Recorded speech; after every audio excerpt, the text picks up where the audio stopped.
सगळ्यांना विनंती आहे, आपण संध्याकाळी सर्वांनी 5 वाजता चिराग गार्डन या ठिकाणी पुढं पुढं सर धनराज सर पुढं ते हां मध्ये घ्या साहेबांचे इथे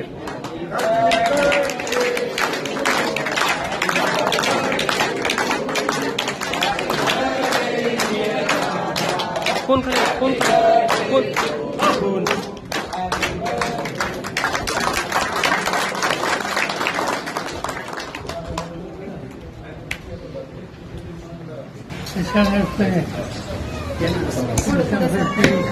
काही सरकारने काही मोबाईल ऐक ना ते आज शिबिराचा अर्ज आणि तेव्हा सगळ्यांची इच्छा आहे की माझ्या उपस्थितीमध्ये केक कापावा आनंद आहे मला हजर असतात. मी विचार करत होतो की जमाना किती बदलत आहे. वाढदिवस होतो पण लहान गावी सुद्धा आता केक यायला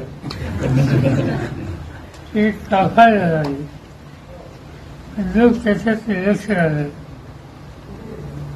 मला आठवत आहे की माझ्या लहानपणी वाढदिवस असला तर गुळ शेंगदाणे किंवा गुळ खाऊन हे दिलं जायचं.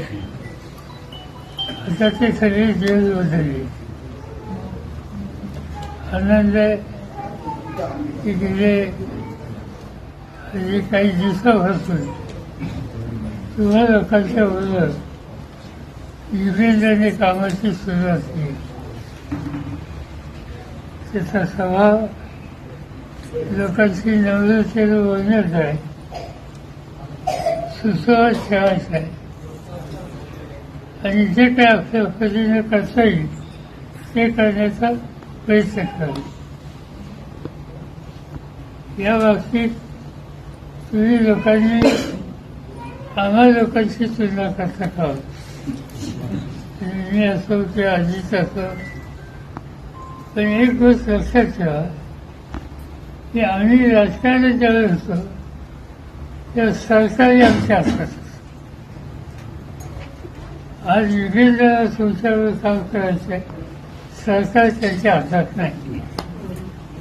त्यांच्या हातात कष्ट करायचे, माणुसकीचे संबंध करायचे,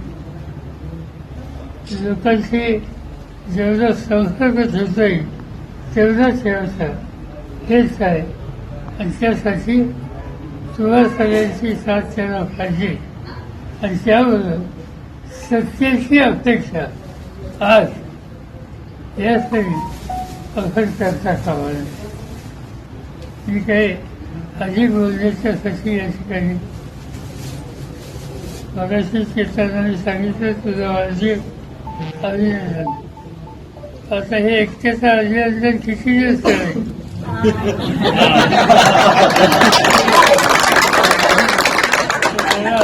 आम्हाला अक्षराचा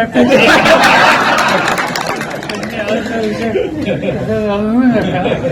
दिवस चाललेले व्यक्तिगत जीवनात आधार नसतो.